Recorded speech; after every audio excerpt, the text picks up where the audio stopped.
Streaming. We should be streaming. I'm going to double check on the YouTube. It takes a minute. When we use Ustream, restream to stream to both, it always takes a minute. No, we're live already. Dang, look at that. Good job, YouTube. Just knocking it out of the park. Hey, everybody. Welcome. Hello. Kazamaka. Welcome. That's Karen. Ah, Karen. Welcome, my friends. Welcome. We're going to do a show. Hey, Hawkman. And we're going to do a show, and then we're going to hang out after. So we hope you guys will all stick around. And hit that like button. Hit that little thumbs up. That apparently helps push it out to people and tell people we're doing this. And hit the bell to subscribe. So we were talking about giving some away during code names or something.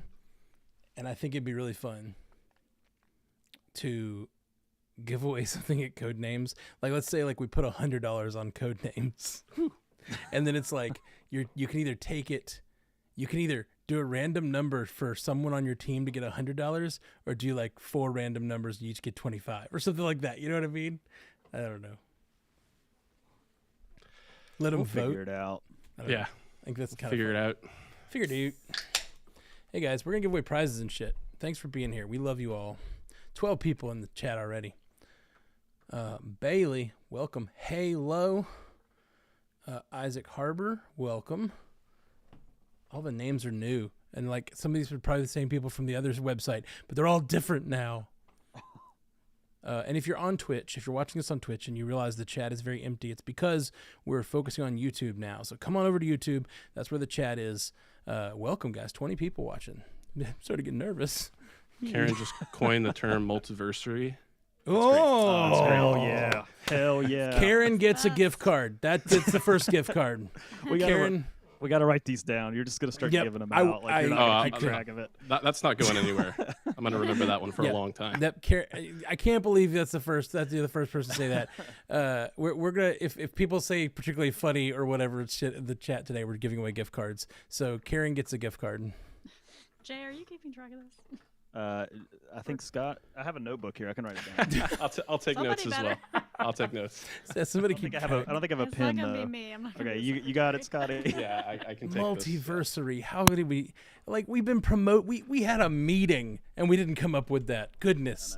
What is It was going on on? a Sunday, to be fair. That's true. She also coined the Sparkiversary. It's not as good though. Brian says that. No offense to Spark. The show's wonderful. I'm just saying that those names don't go as well together. Well, we came up with it first, so get over it. I will never get over it. Oh, there's the like button. What a surprise. I feel like I'm like 100 years old. Like I can't find where anything is on YouTube. Where's that? Where's that gosh dang button? That finagled subscribe button. It's somewhere over there. Sorry, I cut you off, or the audio cut out for a second, so I lost your whole impression there. We weren't doing anything important. It felt very important. We weren't doing anything important. I posted that video today of the cinematic nose moment from that episode, and I think I said this in the chat, but my favorite thing was Jay. You looked like ashamed that you got one. Like you were like these proceedings are so ridiculous, and then you realized you knew one, and you were like, "Is it Back to the Future?" Like, did I just like? I remember the moment. It was really fun. There was something I need to find it. There was something somebody said in the Spotify about like your favorite moment that I was like had completely forgotten about and was like, oh my gosh. Oh, I think I know the one you're Sebastian talking the about. land crab. Yes, it was That's the the land one. crab thing. That was it. Yeah. And I had totally forgotten about that. They said only the true fans will know this one, and I was like, oh, maybe only the true hosts will know this one. Because I don't. That was an early event. Very early. I remember Haley laughing really hard at it. like, Is that the Little Mermaid thing? yeah, Yeah. Little Mermaid, Yeah. Sebastian the Land Crab. It was like when we first saw the terrifying posters of the photorealistic. Everyone was having an Critters. issue with the seagull. Mm. Oh, yeah. I watched that movie. It didn't bother me. Yeah, it's good. Birds can be underwater. Hey, you learn something new every day. It was solid. All right, you guys ready to start the show? We got an Souls audacity ready. this bitch. Oh yes, please. What happened? We have to audacity this bitch. Oh yes. Yes, we do. That was really good. So, by the way, there's 28 people in the chat. Thanks for hanging out, guys. We're going to do a Multiverse news episode. If you would, hit that little thumbs up button on your screen, everybody. Yeah. Goes for the host, too. Do it. 28 people in the chat. We should have 28 likes. That's That is- right. That is as a fact. That's facts. True facts. Have you ever seen that video series, True Facts? Familiar. I love it. It's like a guy doing a Morgan Freeman impression talking about different animals, and he's giving real facts, but he just talks in a silly way about them. I really enjoy it. Okay, I am ready to start the show. You guys ready to do this? Yeah. Yep. Hit that like button, everybody. First time we're streaming like on YouTube in earnest, and it's the first time we promoted it and everything, so we hope we get a lot of people out. All right.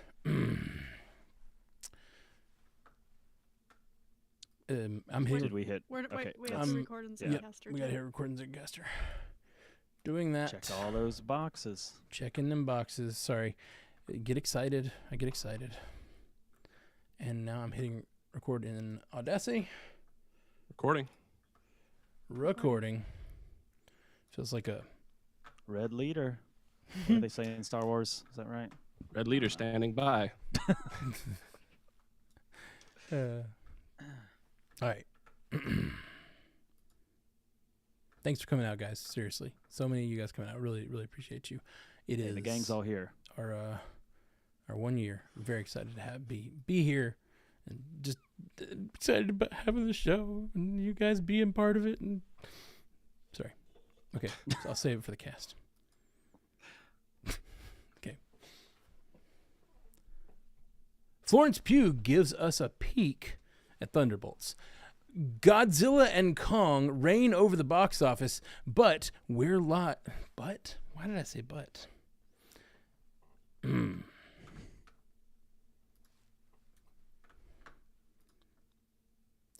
Florence Pugh gives us a peek at Thunderbolts. Godzilla and Kong reign over the box office. Plus, we are live and giving away gift cards on this because this is our 1 year anniversary show. 1 year, everybody. All that and more on this week's Multiverse News. Ooh.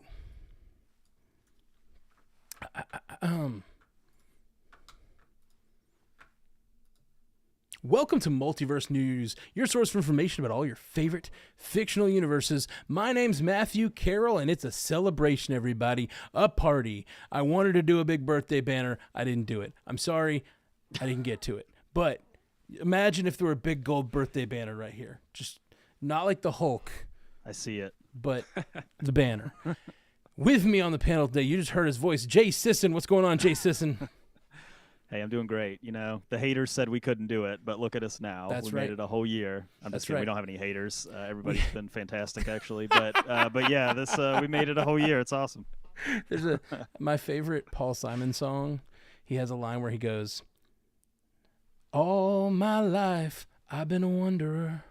He's introducing a new character, and he says, "Not really. I mostly lived in my parents' home." And like, I just love that introduction of a character so much. Like anyway, I love it. And Haley Hobbs, what is happening? Happy 1 year, guys. The only hater we ever have is sometimes Jay. I'll Sometimes he'd be accept drinking that. haterade. I will accept that. Jay's like, everyone's been really kind, except for me. Except for me. And Jay Scotty St. Clair, what is happening, buddy? Happy Multiversary, everybody. Happy to be here. Yeah. We made it. Multiversary, as coined by Karen. Thank you. We promoted this thing all for like weeks. Didn't come up with that name, and then in the chat she said it. Great job. We let's turn to we do what we do at the beginning of every show is we do our 5-star review. From this week we have it from this one's really interesting from Maki Lee. He says, I really adore this show. I have been part of the Pandaverse for years. I started out with the MCU cast, but I really love this show and the range of things it covers. Also, this most recent episode, you all discussed Free Guy and the director, Sean Levy. I'm actually in the movie. If you've seen it, my character's name is Hostage, but I'm more commonly known as Hands Up Guy. You may remember me from the movie. Anyway, great work. How cool is that? Pretty cool. Hands Up Guy. I remember Hands Up Guy very well. Guy's here. He was It's a pretty significant role as far as like, a background character. Like, yeah. I mean, if nothing else, he's always raising his hands. So like even in a crowd shot, you always see him. Like he's always like, there's other big name our actors and stuff, but he's over there raising his hands. You're going to see him. I love that. That's awesome, man. Thanks for being a part of the Pandaverse. That's really cool. Very cool. Super sweet. And we mentioned last week we're going to be giving away a bunch of like gift cards and stuff. We're going to be giving away random gift cards to people in the live chat. We gave one away to Karen for coming up with Multiversary. She's going to get one. But we also we gave away some for people who went and gave us reviews this week and posted them on social media. And 2 people won $50 gift cards to what's the website? Box Lunch. Boxlunch.com. It just has a bunch of geeky merch. It's fun. Thanks for listening to our very professional podcast, you guys. A lot of it. Listen, if it's not in the document, I don't know it. That's just the general rule. A lot of cool X-Men 97 stuff over there now. I mean, a lot of cool stuff. So we're going to give a $50 gift card to 2 people who sent in reviews. Thank you all who did that. And it's going to be Jessica Mai and Waterfall Angel, selected at random from people who've given us reviews and shared them on social media. Thank you, Jessica Mai and Waterfall Angel, long-term listeners and friends of the show. Thanks for being here. So you guys are going to get $50 Box Lunch gift cards. Woo! Yes. That's the beginning, just the beginning of the celebration. So stick around, be a part of all the things, and you might win stuff too. Who knows? How about we get to our first story? You guys ready to do that? Or I feel like it's a celebration. It's just a party. I'm already half in the bag. Like, I don't know about if I can do the news. You're like Oprah. Up We can in get here. through Like, pretty you get a quickly. gift card. You get a gift card. That's what I'm hoping to do. Just get drunker and drunker and give away too much gift cards. More. Matt Like gives Matt away. overcommitted on gift cards. He actually gave out like way more than we had. Now we have to back it up. Matt gave away more gift Matt cards was like- than money we've made this entire year. on Matt the was like podcast. Mr. Beast. He was out like giving away like huge amounts of money. Hey man, works for Mr. Beast. I don't see why giving away my life savings won't work for me. Okay. First up this week, Florence Pugh tempted the ire of Marvel Studios' infamous snipers. Sorry, I almost said spiders. Almost read that wrong, but I did it right. But I just had to share with you guys that I almost said they had infamous spiders. Infamous snipers when she shared a video tour of the Thunderbolt set via social media last week. Though the video was clearly staged and was sparse on reveals and details, it did give us our first official look at the Yelena Belova costume for Thunderbolts. It's a combat-ready getup, but still lots of pockets. A clear departure from Marvel's typical airtight protocol. Do we feel this marketing stunt was a win, or does Yelena just have us all in one of her many pockets? Pockets are very important, and as a woman, Yelena understands that because our clothes are woefully short of pockets, even to this day.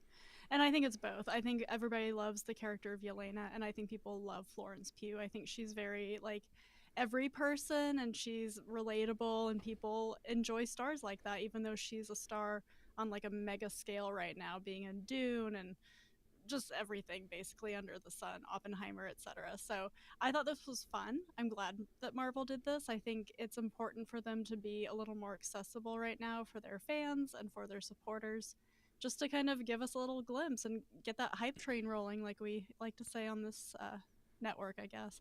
I was gonna say the show, but I don't know if we say that very much on this show. And I thought it was really smart. I think they should do it sparingly, because if you do it too much, it loses its shine and its charm. And if it's always Florence Pugh, that would be fine too.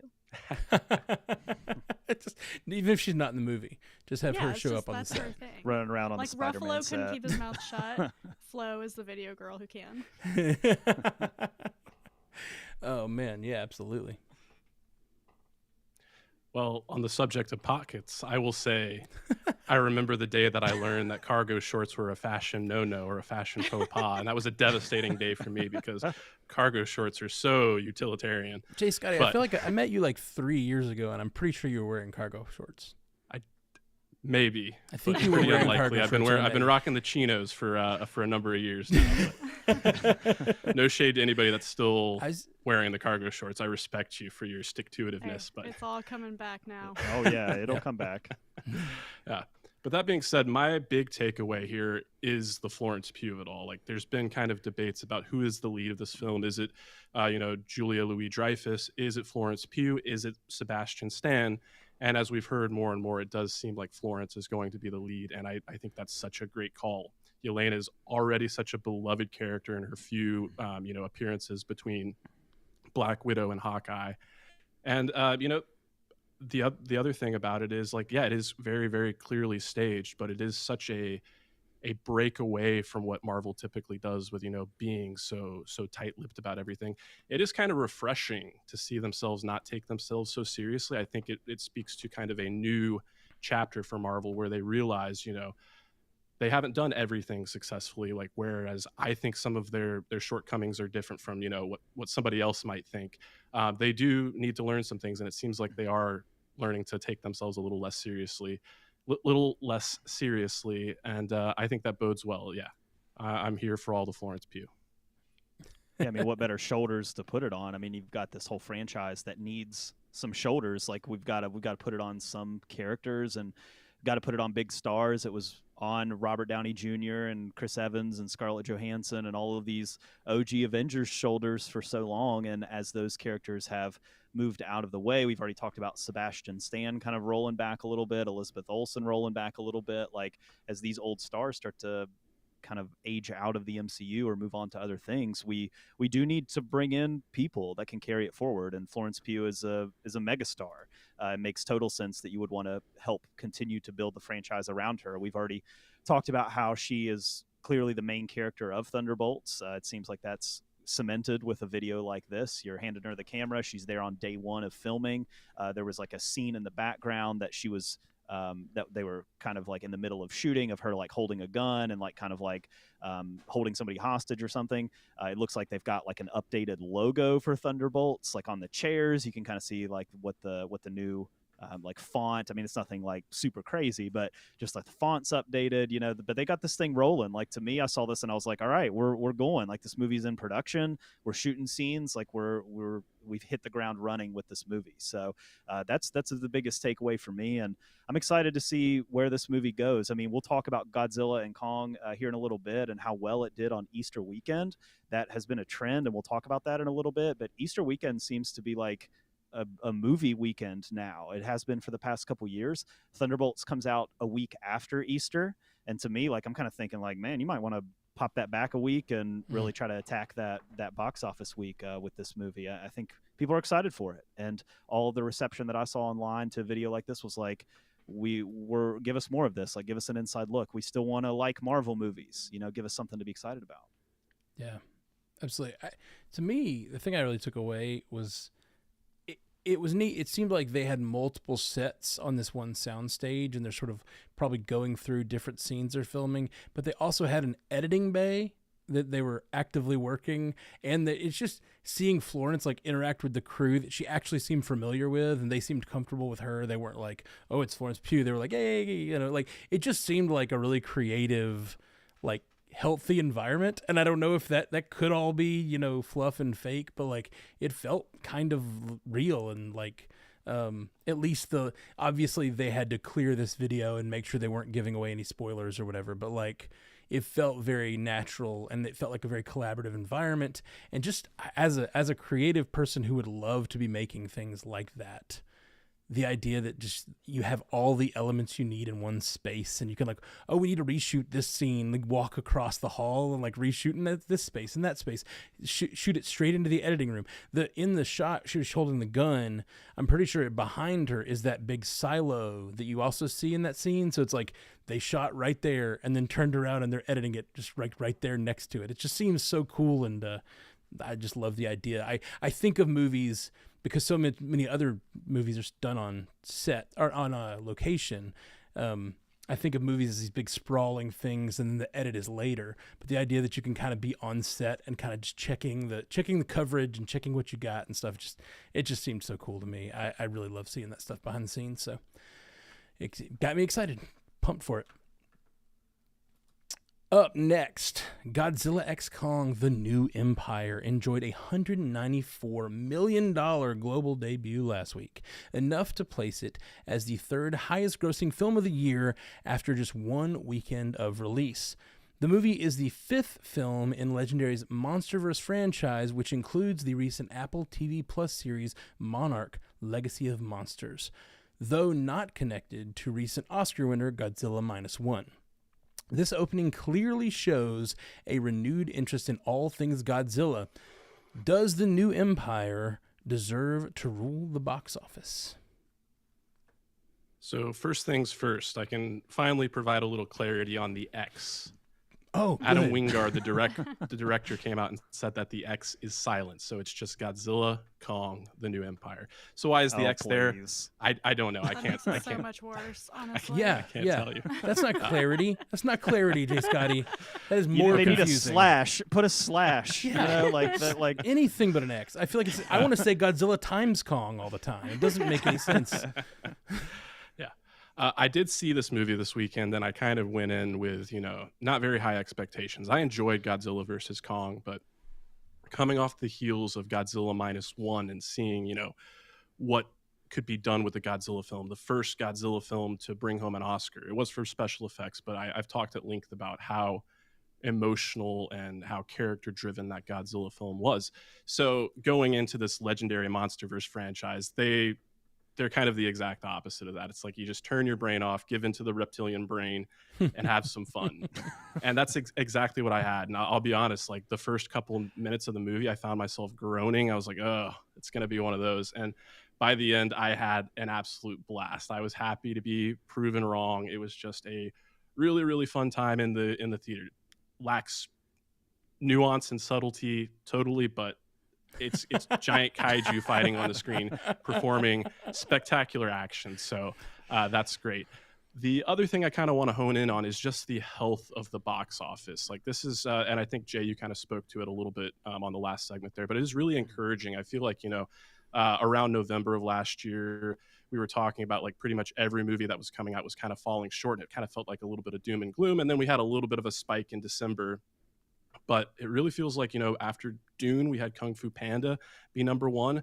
Ghostbusters Frozen Empire did pretty well. And now Godzilla Kong, the New Empire. It's nice to see, whether or not you like these movies or not. It's encouraging for the health of the industry. Like, ever since the pandemic, and actually even before the pandemic, people were talking about, the longevity of the theater experience and like, will it go away? And to me, this just shows that people are willing to show up for big spectacle and as well as animation, as well as hardcore sci-fi. So that just it excites me. Yeah, that really stood out to me too. Like we talked a second ago about Easter weekend, and really, like nobody expected this movie to do this well. Like the kindest of projections were not even close to what it ended up doing. It really caught people off guard at how well it did. It's not super well reviewed. I think it's sitting somewhere around 50% or something on Rotten Tomatoes, which is very average, but it's got a high audience score. It's got an A- cinema score, I think, or something like that. So that says, hey, this thing's going to be around. It's probably going to run all through April. It doesn't really have a lot of competition in its way or anything like that. And it did extremely well overseas. Like China loved this movie. I mean, it had a huge box office overseas, especially in Asia. So to me, when I look at that, I'm thinking about last year's Easter weekend. The movie that was that premiered last year's Easter weekend was the Super Mario Brothers movie, which made over $1 billion. So you think about that, Hollywood's looking at that and they're saying, all right, we threw the Super Mario Brothers movie out there, it made $1 billion. Then we throw this Godzilla and Kong movie out there, it's comes out like fire in its first weekend, and it's probably going to end up doing pretty well, be one of the highest grossing movies of the year. And so you put all that together, and like I think that highlights one, that Easter weekend is probably going to be a big movie weekend. I mean, it traditionally hasn't really been, but I think like you know, you look at things like Thanksgiving and Christmas as more like your holiday, Memorial Day, stuff like that, as like your big holiday movie weekends. Easter weekend seems like a big one that you should target if you're a studio.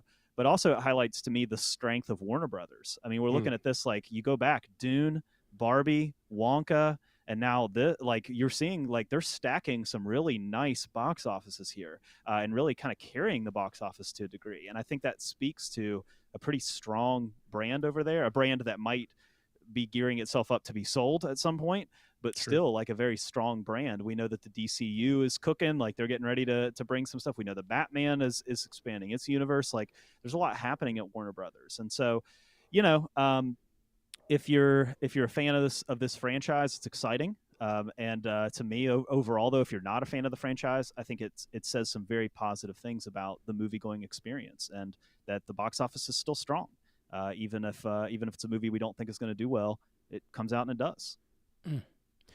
Yeah, I'm not too surprised it did well.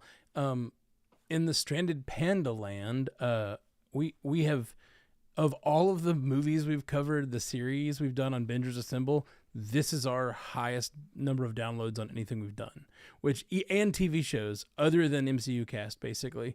Like, this was always our highest downloaded movie series, which I thought was weird when it happened. And so like to have this big numbers come out this week for this, kind of like, I was like, oh yeah, that kind of belies that trend that we saw on a smaller level a few years ago on Bingers Assemble. And like, I just think there's apparently a hunger for this franchise, and I think they've done a good job, like with the movies being quality enough. Like honestly, when I look back at those, there's not a lot that I'm like, that sticks with me from those movies, all four of them. But like, I just remember they were fun. I had a good time. There was enough to chew on thematically that like, it felt like a meal. It didn't feel too dependent on what's coming or what's behind it. It was just a good meal of a movie, and it was a fun time at the movies. So like, I think that people are just hungry for that sort of like thing. And you know, these are beloved characters. Even though they have, I sometimes think Godzilla -1, and I really want to, because it sounds like they have solved one of the biggest problems with these movies, which we've talked about before, which is like when you've got these big monsters, like how do you root for the people when there's like, the point of the movie is they're inconsequential. So how do you give characters agency to be able to move through a story, you know? So it's a very interesting problem, and I'm really excited to see Godzilla -1 and this one, just to see how they handle that problem differently. It's always interesting how they sort of like try to make the human story work while clearly the heroes of the story are Godzilla and Kong. Yeah. All right, up next, one of my favorite universes, Star Trek's Kelvin timeline. That is the Chris Pine, Zachary Quinto, Zoe Saldana led, and J.J. Abrams produced films may be getting a fourth and final film, as Steve Yockey has been added as a screenwriter. Yockey is best known for creating the Max series The Flight Attendant, starring Kaylee Cuoco. Am I getting that right? Maybe. That was right. Yes. 3 previous screenwriters had been attached to the project, including WandaVision showrunner and Fantastic Four director Matt Shakman. Star Trek hasn't been on the screen since 2016. Star Trek hasn't been on the big screen since 2016 Star Trek Beyond, but has enjoyed a lot of success with various streaming series. Does this feel like a logical move for the crew of the Enterprise? I think so. The Kelvin timeline is super interesting. It came at a time when we hadn't really seen this sort of a reboot before, and I think since then we've had a few other series do this, where it's like we're rebooting, but we're also maintaining the canon that came before. The Kelvin is like, there are characters from the original timeline in this movie, but they're not. But they create a spin-off timeline and kind of get to reboot without killing the universe. It was an interesting thing, well done for its time, and I've always been interested in it. But what that allows them to do is now they have these series going, and on our Star Trek podcast, the Star Trek Universe podcast, we talk all the time because they make little small changes in the universe here and there, and we're always like, is this a different universe? Is it not? Like sometimes we're not sure what universe they're making a certain series in, and we're kind of like having to guess whether this fits or not. And so it's kind of interesting, but I think Star Trek is in an interesting place right now where you could have these Kelvin-verse movies going on. They have a Kirk on the current TV show of Strange New World. There's a Kirk on there. Yeah, it's Anson Mount, right? No. Anson Mount is playing Captain Pike, who was the captain before Kirk. Gotcha. But Kirk is being played by an actor that I can't remember his name. Very different portrayal than we've seen before. But anyway, I digress. I think there's room for all kinds of Star Trek. And the sort of J.J. Abrams produced whiz-bang Star Wars like Star Trek of the Kelvin timeline is a very different thing than what they're making on the TV show. And I think it could be a lot of fun to just have both going on and maybe even have those universes reconnect at some point. Like if those characters drift back onto the TV show. I'd love it. I think that the J.J. Abrams movies, which I like, but I'm like a total dirty casual about Star Trek because they're pretty much the thing I've seen the most. I tried to go back to the beginning and I was like, yeah, I'm going to do it. And I started the first episode and I was like, nope, I'm not. I'm just going to stick with these movies. Like, this is the I know best what I'm in over my head. It's a lot. Like it's a huge universe, right? Yeah. Yep. And then I saw an article that I sent to Jay just this like last weekend that was like, is Star Trek over basically? And it's like, well, no, is what our conversation was. It's not, because what did you say, Jay? Like 1 out of 6 subscribers to Paramount Plus, or they're watching Star Trek. So I think there's room for all of these different kinds of properties in Star Trek, and I would like to see this universe, the Kelvin timeline, like capped off, because it did kind of just end in a way that you're like, oh, okay.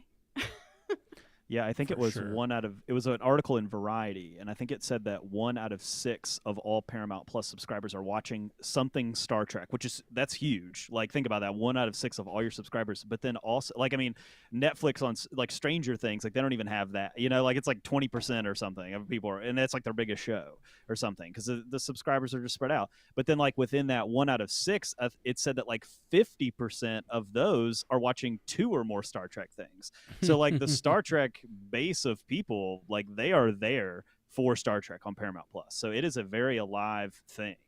It's definitely something that's not like just, well, it had its day and now there's just a few people watching it. Like it's creatively doing things, and it's trying to make different things happen. And yeah, this is a good call. I mean, a lot of people, this was their first introduction to Star Trek, were these movies, and they want to see a resolution. A lot of the stars that were in this are bigger names now. We mentioned, Chris Pine and Zoe Saldana and Carl Urban, like, as is in those movies. Like these are big talent now. They've grown over the last decade or so, however long it's been that this thing has been going on. So yeah, I think it's a good call. Yeah, the Kelvin JJ movies are my entry point into Star Trek, and I don't know how hot a take this might be, but I'd say that 2009 Star Trek might be JJ's best movie. It's kind of got it all for me, and my local AMC actually put it back into theaters this summer, and I went and saw it again, the first time I'd seen it in forever, and I loved it. And I really like all of those movies. I particularly like Star Trek Into Darkness. I liked Beyond. I thought Beyond kind of lost the thread a little bit, but kind of like you said, Haley, it'd just be nice to kind of, get to revisit this cast and kind of bring this timeline to a close, because I kind of love how Chris Pine has never wasted an opportunity. Like when he's asked about it, like he lays it on with all the honesty and all the like sarcasm and all the attitude. Like we're waiting, we're ready. I haven't heard anything. I'd like to hear something. Give me work, please. It's great. I love that whole cast. I think they're really good movies, and I would like to see it brought to a proper conclusion. Yeah, I totally agree. I would really like to see more, for sure. and like you said, conclusion, something conclusive. There was for a while they were working on a script that would bring back Chris Hemsworth's character, which I thought would be really fun. Chris Hemsworth plays Kirk's father in the first movie, who dies as he's being born. Yep, George Kirk. I know a little something. Yeah, there you go.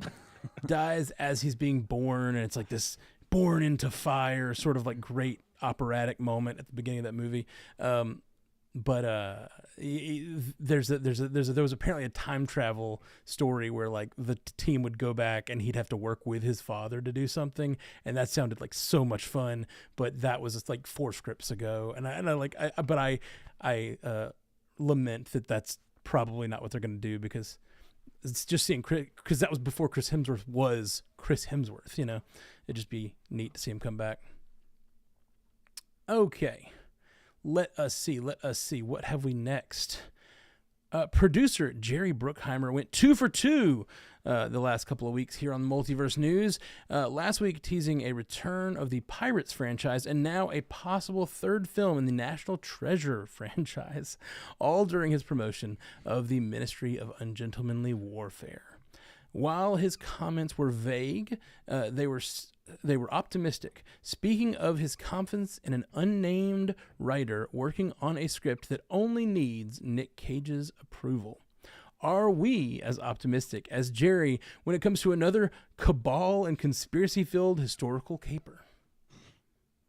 I don't know how much interest there is in this. I liked those National Treasure movies. They were definitely a moment back whenever they came out, and they were very successful, especially the first one when it came out. Like, that movie plays on network TV all the time, even still. But I don't know how much people are wanting to revisit that. Like, a lot of times, like when you're looking at a franchise that did well maybe in like the 2000s or whenever that came out, like, does it work the same 20 years later? And I think that's the question. Nicolas Cage obviously has to be involved in this, or it probably doesn't fly. We were talking before we started recording that there was a streaming show on Disney Plus about National Treasure. And Scotty, you mentioned that it was a continuation, right? Like, it was not a reboot. They were trying to kind of rebuild the universe, build the universe out, and it was not successful. I mean, a lot of you probably heard that and said, there was a streaming show on Disney Plus about National Treasure? Like, this is the first time you're hearing about it, because it did not get renewed for a second season. Nick Cage did not pop up in it. You had like one reoccurring character, I think, that popped up for like a small role. But other than that, it was supposed to be this extra thing. And again, it just kind of speaks to what the movie was about, right? It's like, hey, there's this big thing, you got to find these historical artifacts, it's going to uncover the truth, and you can only really do that so many ways, right? It's like at some point, like the like, I'm going to steal the Declaration of Independence, which has kind of become a meme, like that was the shtick of the first movie, right? And that's what made it what it was. Like, that's why people loved it. But it's like, can you do that again? Like, can you bring that back again and make it a whole other thing? Like, do you up the stakes, So again, it's like, what do you steal now? I don't know. It's like, well, if you press a button on Lincoln's hand on the Lincoln Memorial, it does the, it's like at some point it kind of loses its shine a little bit as to what it was. So again, zooming out on it, like, I liked those movies. If Nick Cage is involved, it depends a lot on the writer for me. It depends a lot on, like, what are they doing? Are they trying to launch it into a new thing? Or are they just doing it? Nick Cage is doing it in late career for fun, and they're just trying to kind of like make a good movie. Like, I guess I can be talked into that. But again, like the lack of success on Disney Plus, the fact that it's been 20 plus years since the last movie, or since the original movie, there's an uphill battle there, right? And so to me, it's like, I think there's a lot of questions that would need to be answered before you could do this. And I think, if it's happening, it's happening. But we'll see. There's a lot. I mean, he even said it himself. He's like, look, I haven't even talked to Nick Cage yet. I'm making a script. I'll send it to him. If he likes it, we might do it. So I think Jerry Bruckheimer just kind of gets talk. They just keep recording, and they just kind of let him go, And it's like, I guess we better not turn it off because he's still going. That's how the whole Pirates thing happened. So just let Jerry talk, I guess. Let Jerry fly. That's really funny, Jay, because that's what I found myself wondering, like, reading these comments, and again with the proximity to his comments about the Pirates franchise, I found myself wondering, like, how many degrees of separation are there from Jerry Bruckheimer to Bob Iger? Because like this is in line with what Bob Iger said about the future of Disney. Hey, we're going back to franchises and we're going back to sequels and we're going back to reboots. So I do get the sense that it is what you're saying, Jay. It's just, Jerry Bruckheimer just kind of like spouting off, but I do kind of wonder what conversations has he had with Bob Iger, and is this an instance of, hey, you can say a few things to just like drum up interest and see what are the most, viable properties to really invest in the future. And I like National Treasure, so I did not watch the streaming service, but I'd totally be down for a third film. I think they're fun. I really liked some of the descriptions you had, Jay, of the sort of the problem with this, like recapturing the magic, as it were. It reminds me a lot of sort of the problem with Indiana Jones, which is like, oh yeah, for sure. Everyone, even with dog, Quill, stop it. Sorry. Why you gotta bark when I'm talking? He's like, I don't like Indiana Jones either. I can't believe they didn't reboot it. But he's a big reboot fan. I need a better Indiana voice Jones. for your dog. Yeah, it's not a very good voice. I need to work on it. I need to real, workshop it. He's a real like dumb, friendly dog. He's not dumb. He's just friendly and doesn't know how to socialize with other dogs. So other dogs will be like growling at him, and he tries to like lick their teeth. Like he's just like, hey guys, he's just a buddy. He's just like licking at their teeth, and they're like, and he's like, like just, his tail's wag, and he has no idea when a dog hates him, which is most dogs, because he's kind of big and scary looking, but he's just a friendly puppy. I won't stand for it. That's right. Okay, sorry, but I will sit for it. Okay, let's see. Even with the time gap we have since the last National Treasure, it just reminds me a little bit of the problem of Indiana Jones, which is like when you make a sequel, you have to strike this tone that fits everybody's view of what an Indiana Jones movie is. Like, it's like what would be the next thing? You mentioned like how do you raise the stakes? How do you make a movie that's like similar in style? Like, what are they stealing this time? Like.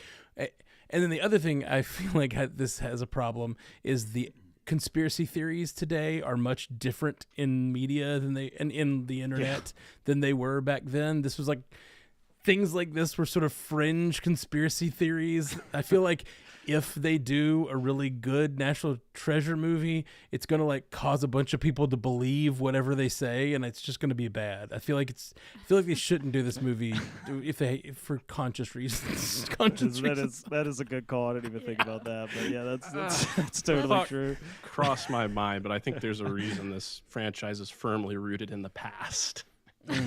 Well, yeah, the first one came out in 2004, so we were not that far removed from one of the more patriotic, feelings that swept this country at the time. Yeah.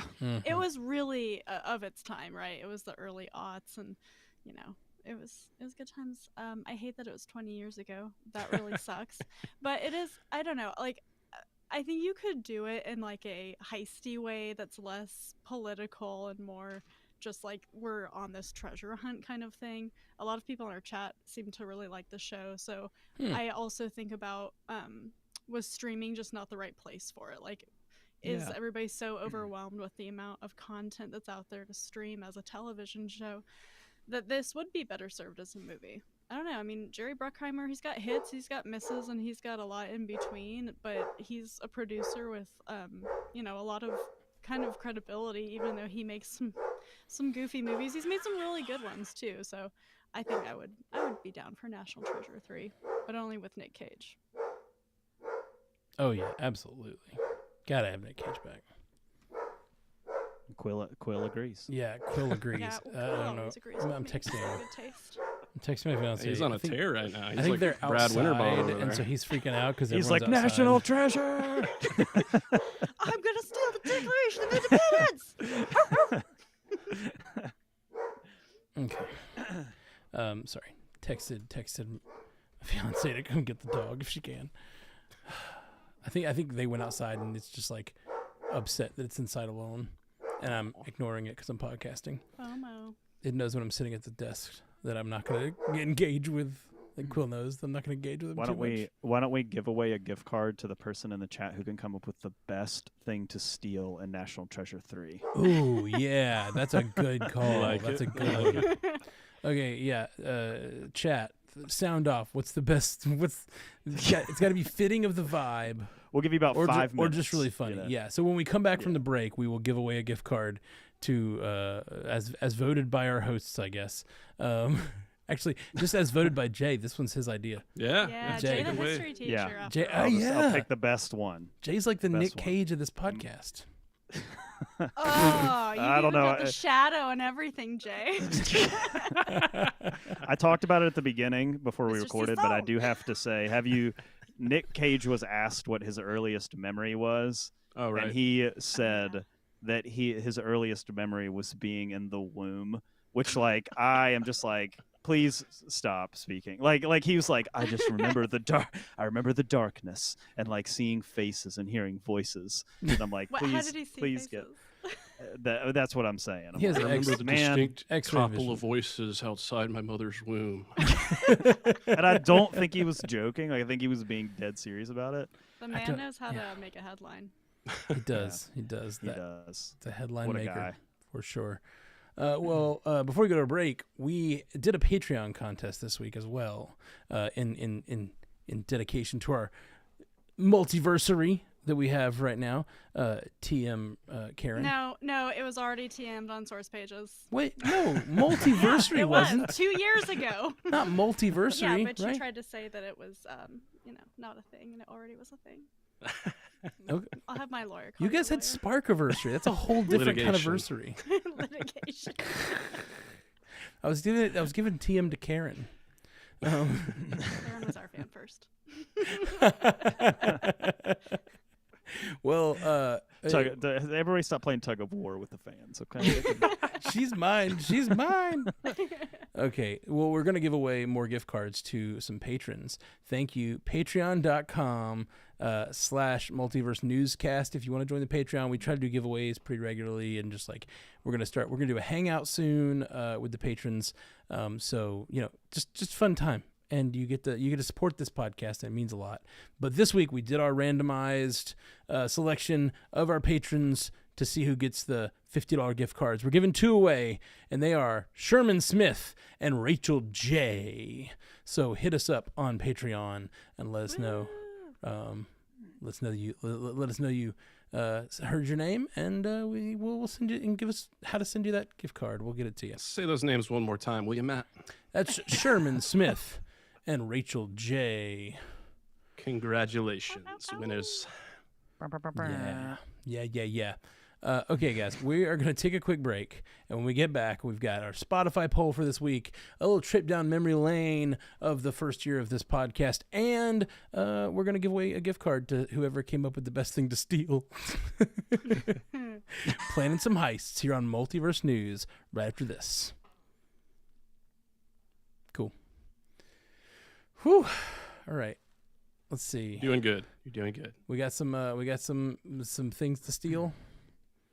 You coming up with there's it, Jay? quite a list. There's quite a list coming together here. Yeah. All right. Let's I like do all the Spotify stuff. Let people have some time to think. it. Okay. And then I'll read a few off. We can talk about Okay, it. I don't have to take notes on this, do I, Jay? I think this is No. everything, I right? can Okay. just pull it up and read it. Yeah, and we can just kind of Cool. Okay. Here we go. Coming back.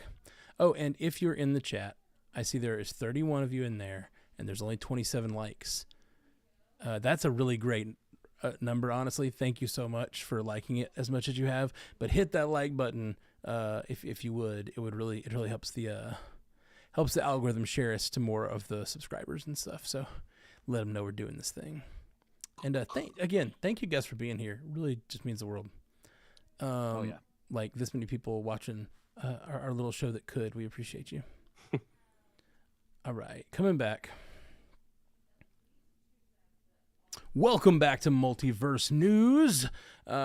So guys, we're going to turn to our Spotify poll real quick, which this week we did. This one's a little self-serving, but it's our anniversary, so we figured we could take a little moment to think through some of the stuff we did this year with what's been your favorite segments or bits from the first year of Multiverse News. We got a few things in common here. Let's see. We got Cuddy G88 says, just love the whole show in general. Y'all's personalities complement each other very well, and just my fave show from the Stranded Panda. Y'all are the best. Thank you, Cuddy G88. That means a lot. Favorite show from Stranded Panda. We put a lot of work into it. We really appreciate that. Absolutely. Deadpool1234 says the lightning round, and IJ also says the lightning round. Lightning round has taken on a life of its own over the course of the year. It has. It's developed. It's grown. It's come up with little things that go with it, like this next thing that a number of people sent in, which I really liked. Tiny butt. Andre Mad says tiny butt is something, and TM. Jason A TM. Yeah, that was a Haley. Yeah. version, wasn't TM it? on the Yeah. TV. Yes. I remember that. TM on the TV. Oh man. We'll never define how many tiny butts you get either, because that's the magic. Oh, they're You know, you tiny. don't It's know the how many magic. tiny butts you get. Yeah. It's Infinite just number. it's a mystery. Yeah. They're tiny butts. You can fit a lot of them. Jason A says tiny butt all the way. Makes me laugh every time. Jordan Boyd says tiny butts are the fast and loose style of the lightning round. So I love that. This is one of my favorites that we got. Bookworm Guy says Sebastian the land crab. Only true listeners would remember this.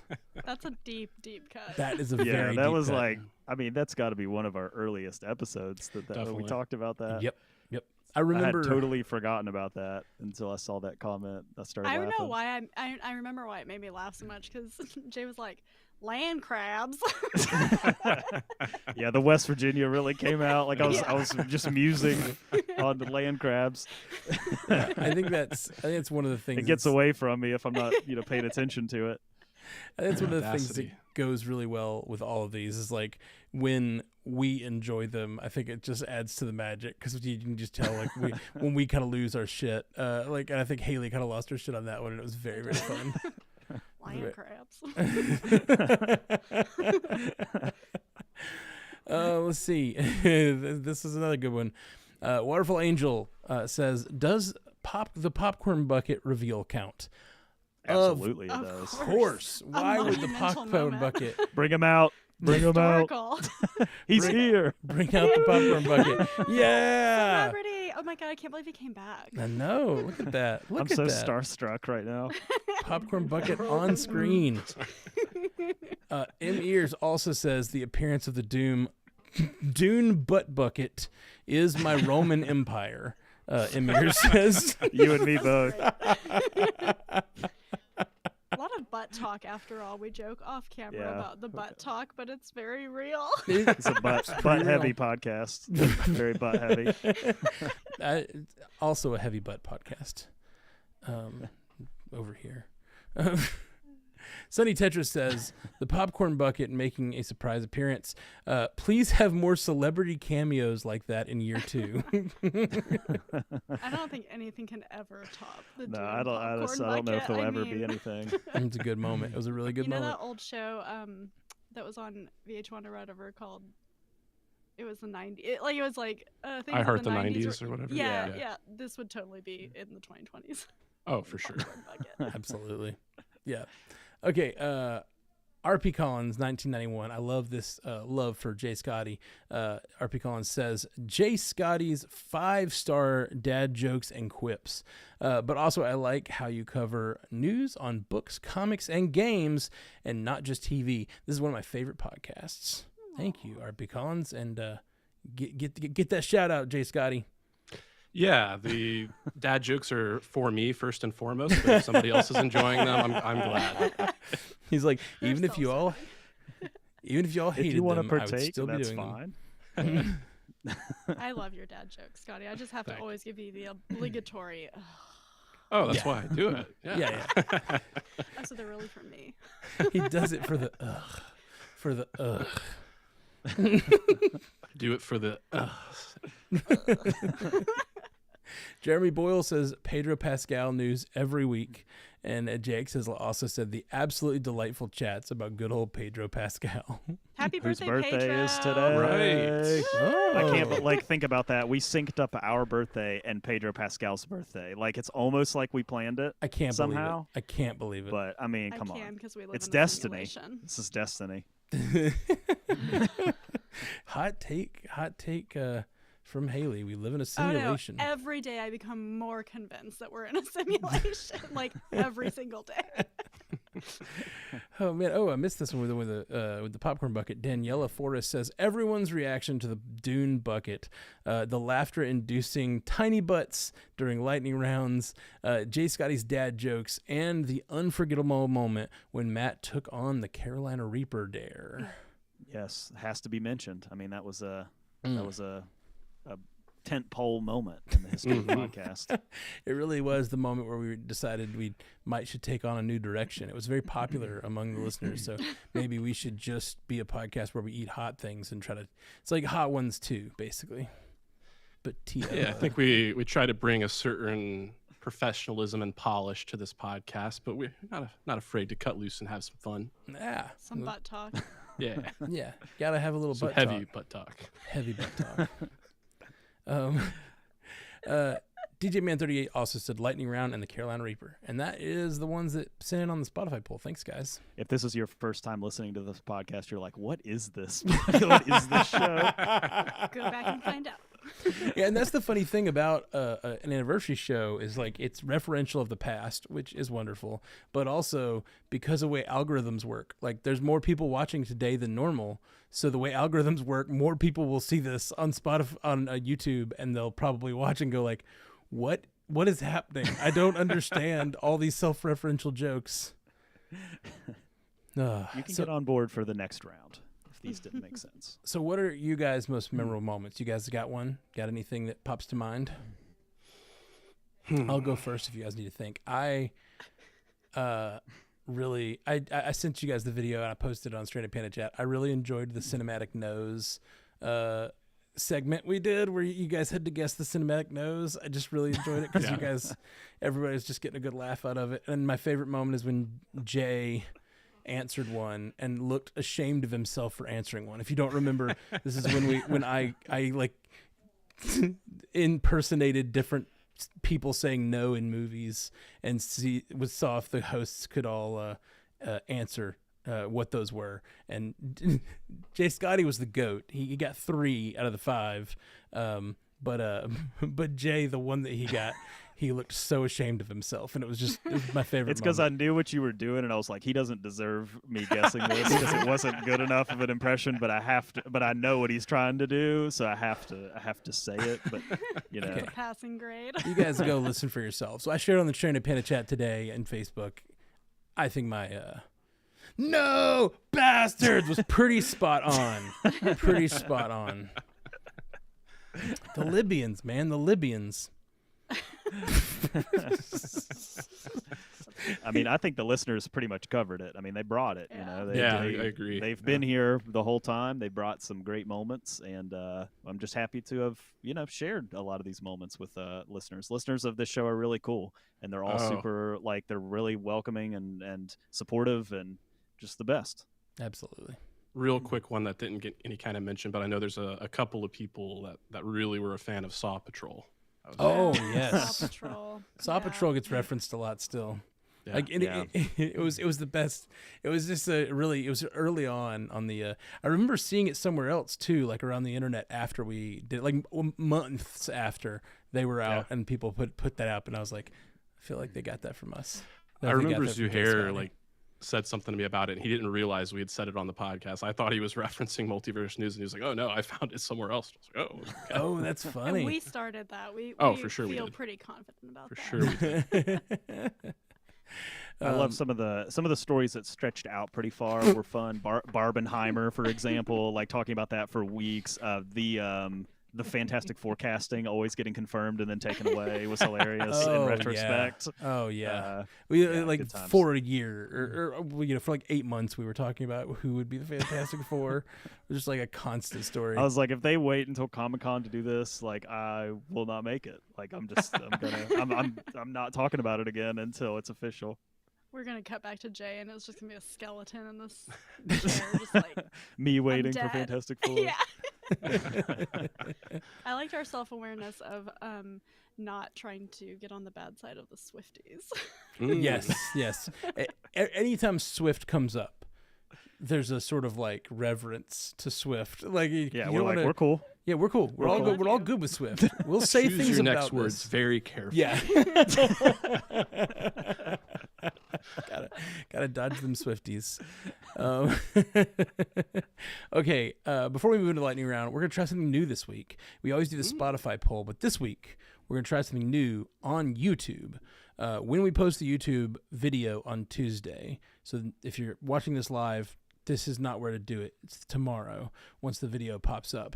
But we are going to ask a question, and we want you guys to answer the question in the YouTube comments section. And the top comment will top couple comments we'll read on the show. And this is part of our switch over to YouTube and trying to like engage there a little more. And this week, since it's our anniversary, I want to hear you guys prophesy about the coming year. What do you think will be the most talked about story in year 2 of Multiverse News? I want to hear your prophecies in the YouTube comments when this video goes live. They do not have to be serious. They can be as silly as you want to be. And the top answer. Now, when you say the top comment, that's not arbitrary. That's like the comment with the most likes, right? Yes. I believe YouTube ranks the comment. So the comment with the most likes. So comment and then vote with your likes which ones you like. Even if you don't comment, you go over there and throw some likes for people. Okay. Okay, wait. I got some National Treasure 3. Busting out the Gift card spectacles. time. National I have Treasure to, gift card, yeah, baby. my eyes are not great anymore. Okay. All right. So we got a few of we got a lot of feedback here. We got George Washington's donkey teeth from Scott Forbes. We got the needle that made the first flag. Good one. We got the Knights Templar treasure on Oak Island. We've got the Lost Dutchman's gold mine. We've got let's see, the original red ruby slippers from Wizard of Oz. Mao Zedong's body, which is like so random. Like of all people, you could have chosen anyone from history, and you went with Mao Zedong. I feel like there's Is there like a Jimmy Hoffa situation there, or do we like not know where his body is or I something? have no idea what it's about. They break into Area 51, which is linked to DB Cooper, and find the money from his heist, which I like that one. That's from Ooh. Tears That of one Clown. too. I mean, Nice. that's pretty good. That one's kind of top at the moment. You rip a mask off, and it's actually just Tom Hiddleston. Yep. Yeah, it's like a Scooby-Doo moment. Like they rip it off, and then they rip it off again, and it's like somebody else. We've got the lost Da Vinci mural. We've got Lincoln's hat. We've got Courtney O'Brien saying the 11 secret herbs and spices. You got some marketing potential. There's some good marketing potential there. And the keys to JFK's love dungeon. This is hilarious. That's really Walt good. Disney's head, which is somewhere, I guess. And then Plymouth Rock, haul the whole thing out of there, which I just think like the extra sentence is like, just get it all, bring it all. We That's gonna be gotta have tough. the whole There's some thing. good that responses. feels like a Wow. desire from that listener. Like get that thing out of my there. gosh. So good. So I think I'm gonna go with Tears of Clem here. The DB Cooper reference is good. The Area 51 we brought all together, but man, great comments, great stuff, hilarious, all the way around. But yeah, let's Amazing. put her down for a $25 gift card. Yeah. I gotcha. We're going to send out Send us $25 an gift card. email, Yeah. Multiverse News. Cast. Multiverse At Newscast at gmail.com. gmail.com. Yes. I'm not the person to do this.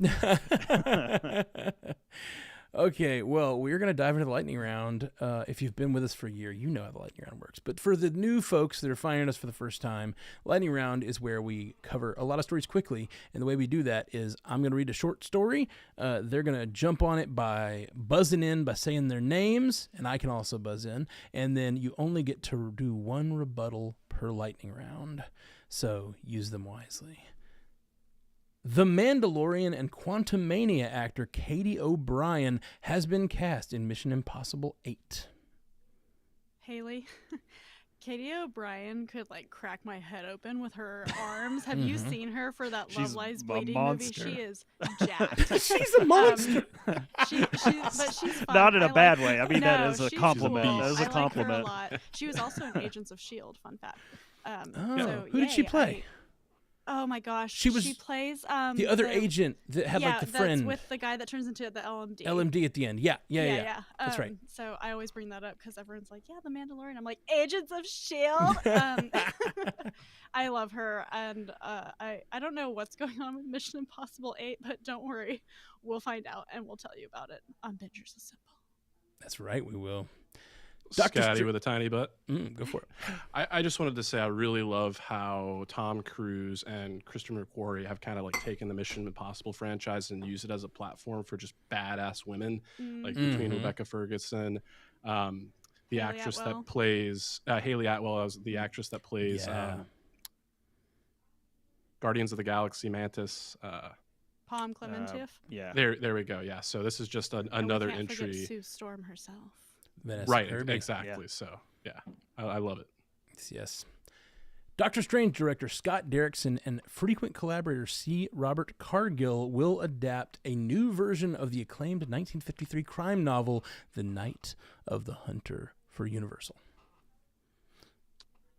Jay, this is kind of like a noir sort of thing. It's like a very like 50s mystery type thing. So I think someone like Scott Derrickson makes a lot of sense for that. This is kind of an area he hasn't super been in, so I think it's like a cool creative thing for him to do.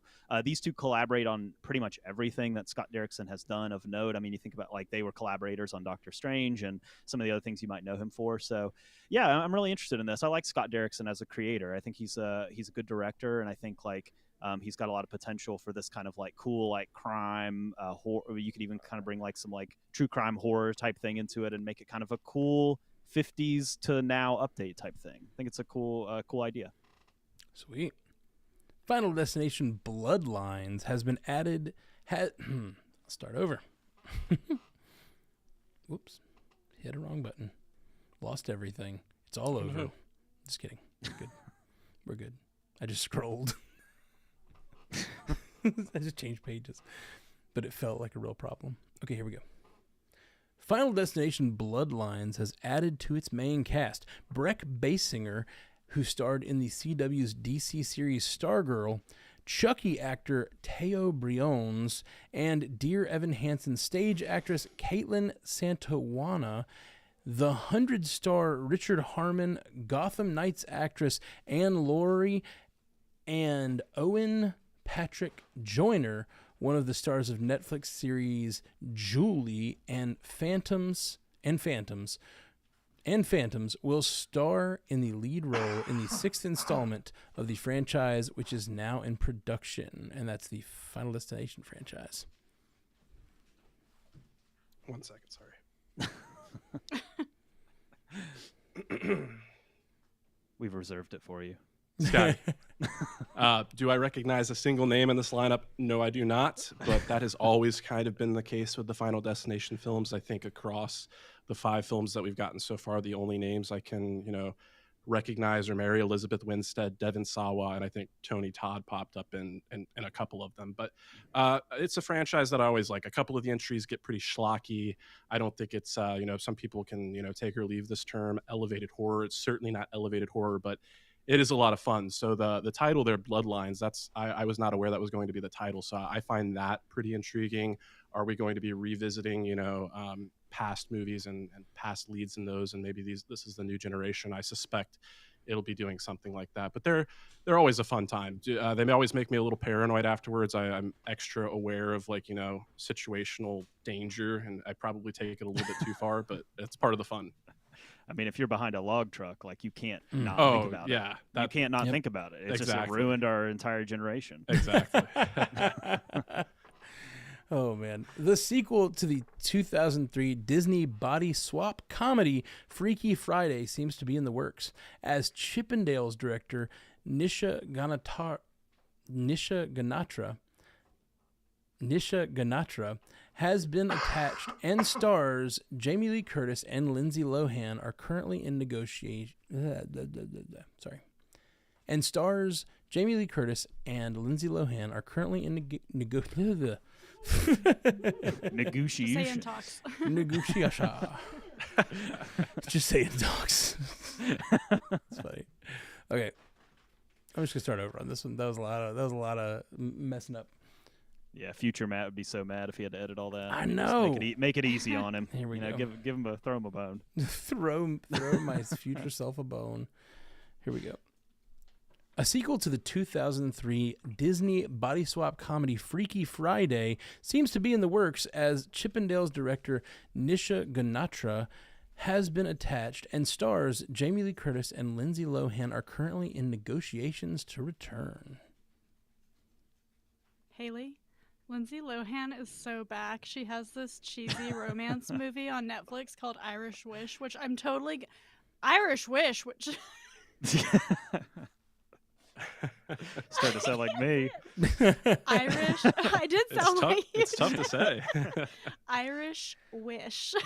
That didn't sound any better. 3 times Leave it all fast, in. Haley. I 3 don't times care. fast. Come on. Anyway, so and they had like a whole red carpet moment, and she's like out there, and so I think that we covered this a while back, and I think Jamie Lee Curtis was like, "Yeah, I'll do it, but only if Lindsay's in," and it sounds like it's gonna happen for sure. That's I did fun. tiny butt. I did read today that the thought is the plot of the movie, because it's kind of hard to just body swap them again, like that was kind of like it's like you already did that, so you kind of have to be like, what's going to be the updated.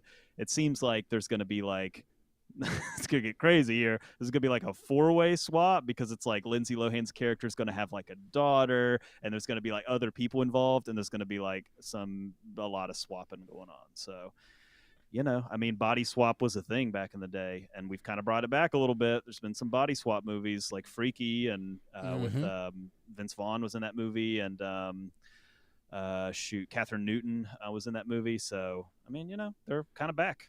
Yeah. Tiny butt. That's really interesting. I haven't seen much innovation in the body swap space. Like multiple swaps. I don't think I've ever seen that. I know it seems like an obvious progression, but I've never seen that. All right, Scream 7 looks to add another series regular after the return of Neve Campbell, with Courtney Cox in talks to reprise her role as Gale Weathers. Scotty, this doesn't really come as a surprise. I think Courtney Cox probably would have returned for Scream 7 had Neve Campbell not returned, or whatever the situation was with that film would have been. She seems like kind of the one mainstay there, but not mentioned in this breakdown. But I've heard rumors that they're also apparently trying to get David Arquette, who portrays Deputy Dewey, who is Courtney Cox's character's love interest. They're trying to get him back, and I don't know exactly how that will work, but certainly intriguing. Yeah, absolutely. I didn't know that. Universal Pictures has postponed 2 Blumhouse horror films. Lee Whannell's Wolfman will now premiere on January 17th, 2025, 3 months later than planned. The Woman in the Yard was removed from the schedule, but will be rescheduled.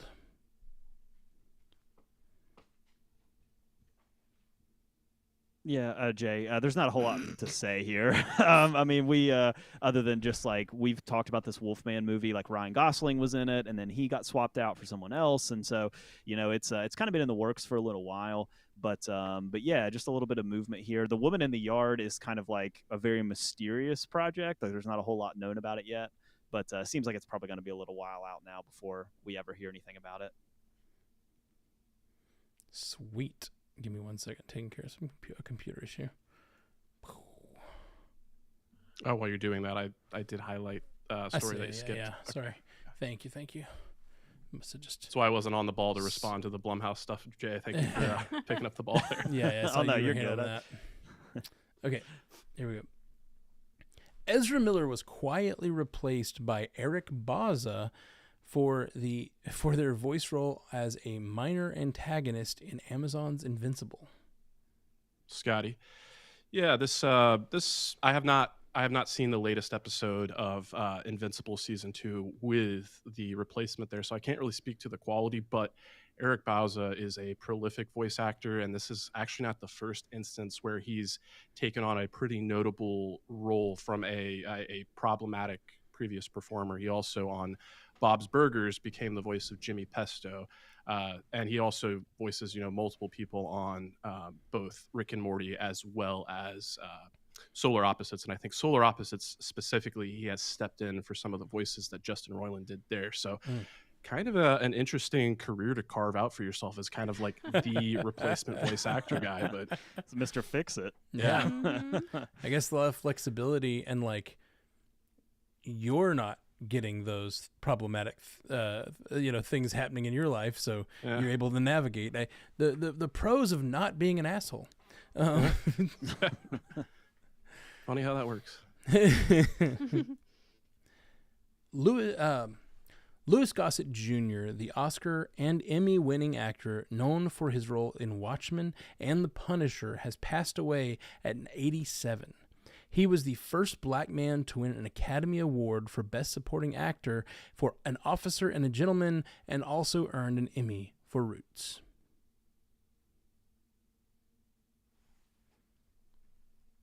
Scotty, obviously a monumental figure in the Hollywood space here. So, as I kind of always say, condolences to his friends, his family, and of course his fans. And this is certainly a loss that looms large with the impact that he had, and especially looking at the way like we've seen awards evolve in this current age. I think we can look back and certainly be thankful to the role Louis Gossett Jr. played in that trajectory.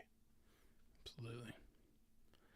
Chance Perdomo, who starred in the television series Gen V and Chilling Adventures of Sabrina, has died as a result of a motorcycle accident. He was only 27. Jay, man, this was really, really tragic news. This came across, I think it was over the weekend. It was just in the evening, and it was very shocking. He was very much on the rise as an actor. He's very talented. Like in Gen V specifically is what I'm familiar with. Seeing him in, he just stole scenes. I mean, he was so incredibly talented, on the rise. A lot of his co-stars have come out and just talked about how great he was to be around on set. You have also people who starred in The Boys, like Anthony Starr came out with a statement. The creative team behind Gen V and The Boys came out with a statement. Like Jesse Usher, who plays A-Train, like all these people came out and just were talking about this. So very, very tragic. Just gone way too young and in such a tragic and shocking way. It's I mean, there's a lot of ripple effect there. Yeah, absolutely. Yeah, it's a really shocking one. A new poster was released for Joker Folie à Deux, along with a tease for an incoming trailer on April 9th by Lady Gaga herself. The film will release on October 4th. Matt, they're going to put out a trailer on a Tuesday. Hey. Yeah. Not even just... So there is kind of a... Sorry. Now, here's what's going to happen. Here's what's going to happen, though, because it seems like the trailer is going to come out next week because CinemaCon is next week. Oh. And so what's going to happen is they're going to show the trailer at their panel at CinemaCon, and then they're going to drop it. So that panel, I think Warner Brothers panel starts at like 7 Eastern time or 4 p.m. Pacific, something like that. So you're probably not going to see this trailer until about the middle of us recording the show. Probably like 8 p.m. Eastern time or something is when it'll pop up on your Twitter feed or whatever. But yeah, it'll be like an evening trailer that we'll see this thing pop up next week because of CinemaCon. We'll watch it on the ad break, All right, guys. Well, that is our news for this week. We are so happy to be making this show and to have all you guys listening, both live and on YouTube and on the podcast. We appreciate you so much for joining us and so much for the support all year. It means the world to me. And I just want to thank my co-hosts here. This show is one of the more labor-intensive shows. I mention it all the time. There's a lot that goes into this show to prep this show, to gather the news. Jay Sisson has been the king of like keeping his finger on the pulse. Thank you, Jay. Thank you so much. And Haley and Jay Scotty have both written a lot of scripts this year. So, and they're just always wonderful. You guys do a great job, and all the support you guys do for the show. Just so happy to be working with all three of you. It really makes this show fun to make because everybody chips in and works, and means a lot. So thank you guys so much for that. But that's the show for this week. You guys want to say anything for the 1 year? You're not going to get out here that easily. I echo your sentiments. This is a really fun and great team to be a part of. We're a well-oiled machine. It's one of my favorite parts of my week every week. But we have to give you thanks as well, Matt. You do the majority of the editing here. So every Tuesday after we all log off and go about our evenings, you've got an edit ahead of you. So you're kind of the linchpin that makes that consistency on Wednesday happen. So thank you very much. Oh man, well thanks for that. Yeah, it's a pleasure to do. It really is. And I looking back today at like old episodes and stuff in preparation, and I was posting that clip, and I was like, man, I really like making this show. I really, really love making this show. It's fun. Love just laughing with you guys every week, and like it's just a fun like the edits can be long because it's a video podcast, but like at the end the product is always really cool because you guys provide such energy, and it's just great. I love it. So thank you guys. Thanks to everybody for watching and listening. What's cool about podcasting in general too is you just get to share something that you like, and you talk to people that you're friends with or whatever, that you like the same thing or you have a common interest. But podcasting gives you a lot of like reach to be able to talk to a lot of people that you wouldn't normally meet, and share in a thing that you think is cool. So all of us think like entertainment is cool, and like the business of entertainment, and like the news and trailers and like box office and all that type of stuff. Like we all like that stuff. So it's cool to get to connect with a lot of people from around our country, from around the world, who are into the same thing and are just cool. Like I said it at the top, like the listeners of the show they're just good people. They're positive. They just want to talk about, like, they don't want to like, we're not on here to argue. We're not in here to like, we're not Hot Take Factory. We're not clickbait. We're not in here to just like get people riled up and trash on the thing that people are trashing on. Like, we're here to talk about things that we like. And we've attracted people who are into the same thing. And so I appreciate that, and I appreciate the opportunity to connect with not just you three, of course, but also people who are just kind of into the same stuff that we are. It's pretty cool. Absolutely. Well said. Yeah, big thanks to the listeners, people who come every week to our live streams, people that are on the other side of the planet that come to our live streams. Like, it honestly blows my mind that we have so many people who are loyal enough to listen to us. And it's also awesome to hear the feedback that we are actually providing a service to you and helping you, go through your week. And so I love that. Love the team, love the process. Yay. Yeah, I echo all those sentiments. The whole ethos behind Stranded Panda, I don't know how much I've said it on podcasts, I've said it before, but is that we're all like, we're a rare breed of geek that's like kind of stuck in our own world, and this podcast network is supposed to be a way for us all to kind of find each other. And so what you're saying, Jay, and what you're saying, Haley, right there is like exactly right. Just reaching out from all over the world, all over the country, and just like connecting to other people like us. And it just, my whole goal for this entire project of this network is just to make people feel less lonely by showing that there's people like you out there, and just being ourselves and enjoying the stuff we love. So it makes me feel really happy that there are people that are getting that from this show. And yeah, love it. So thank y'all. Thank you for being here. Let's tell them where they can find your stuff online. Jay Sisson. Yeah, I'm at Commute the Podcast, a weekly show where you can learn 3 interesting things in 20 minutes on your commute to work. So come hang out with us over there at Commute the Podcast. Haley Hobbs. You can find me at Source Pages. Sorry. Okay. Brian and I are having a lot of fun doing Executioner's Song, some crossover comics from the 90s. So check us out if you want some background on X-Men 97 characters. Sweet. And J. Scotty St. Clair. Animation Deliberation is the podcast that takes action animation and cartoons seriously, but not too seriously. So you can find that wherever you get your podcast. And I'm also a pretty frequent contributor to shows like Bingers Assemble. It's been kind of the main one. I show up on the MCU cast from time to time. Oh, yeah. Panda Vision. Yeah. Well, thank you guys all for being here. All the hosts, all the listeners, all the live watchers. We love you very much, and we're gonna be here every week at 7:30 Central, 8:30 Eastern, on YouTube. So if you're having fun, listening to the show out there, come be part of the live. And there's been a really active chat today. It's been a lot of fun watching everybody just getting to interact with each other. Super fun. So we'll be back next week. Peace. You stay classy, Multiverse. While we're still recording, I'm going to say a thing. Okay. Look into the camera. Hey, thanks for listening to Multiverse News, or watching it, or whatever you're doing. Eyeballs or ear holes, whichever thing.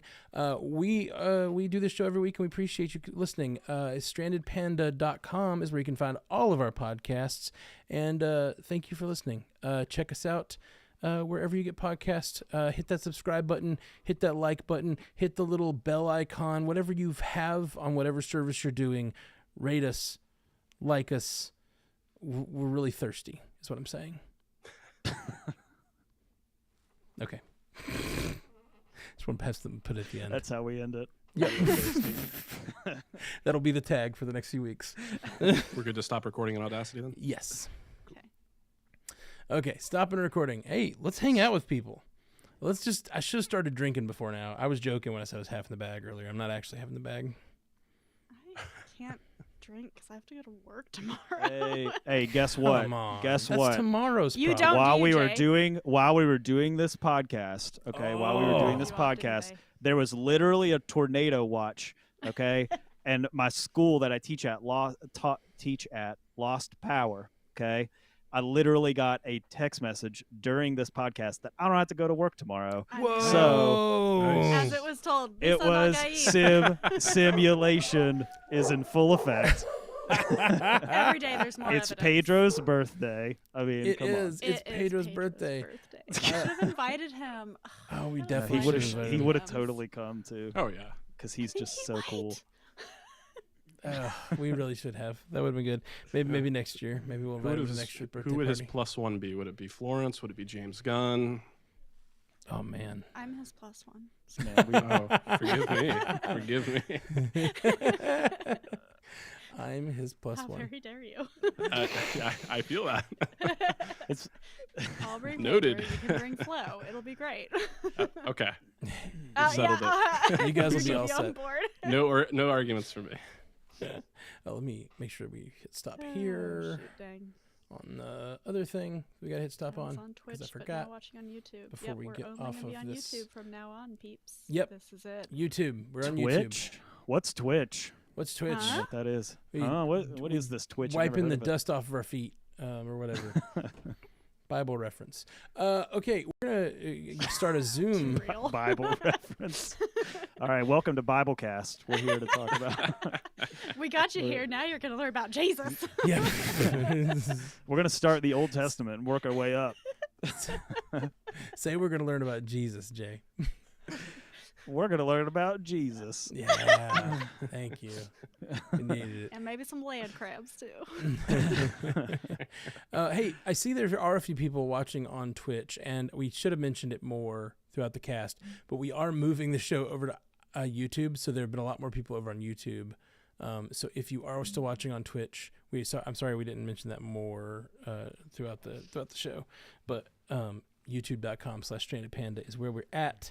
I'm sending you hosts, a link to the Zoom call, and we're gonna move this. We're gonna invite everybody to the Are party. you just popping it in YouTube, I guess? I'm popping it on Facebook for you guys. You guys can go ahead and get in. I guess I can go ahead and do it on YouTube too.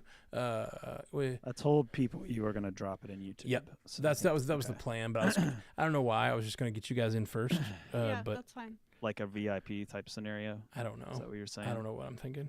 I'm dropping it in the chat right now. Scotty Come on in, left. everybody. It's gone. There is a Zoom link.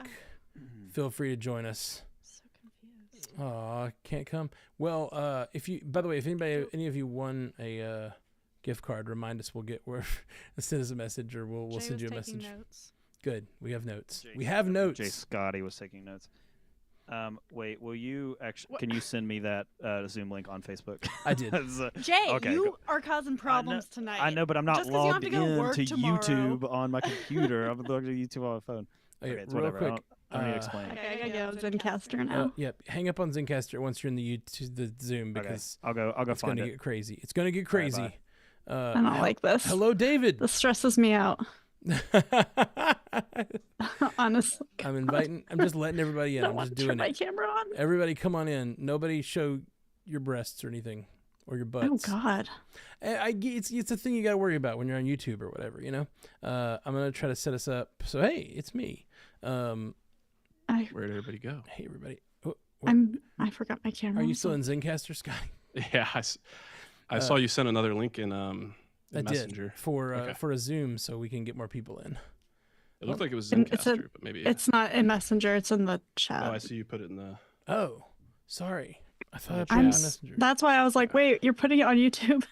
I'll see you over there. It's on YouTube. Sorry. That's Okay. what I meant. I knew what you were trying to do. Well, let me fix this so it's the Zoom and not just me, because this is just awkward, right, guys? Right? Very quiet. It is. Where is everybody? Is everybody? I don't know if you're muted. You're I don't know. welcome I to have unmute to and post say on hi. Instagram now. You will be heard on YouTube as of right now. I'm trying to share the screen here, but it's not working yet. So give me a second.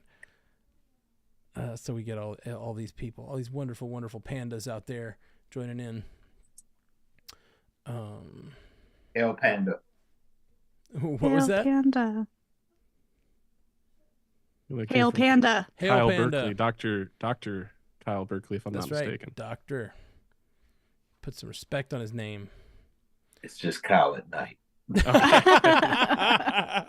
That was really sexy, Kyle. Yeah, it was very after dark. It's just Kyle at night. The bruff is for mad. All right, we're getting everybody in now. Welcome. And it just looks like chaos on the screen. I'm sorry, I'm doing a bad job. I did not. I should have had a separate scene set up with a Zoom, but I didn't. Okay, there we go.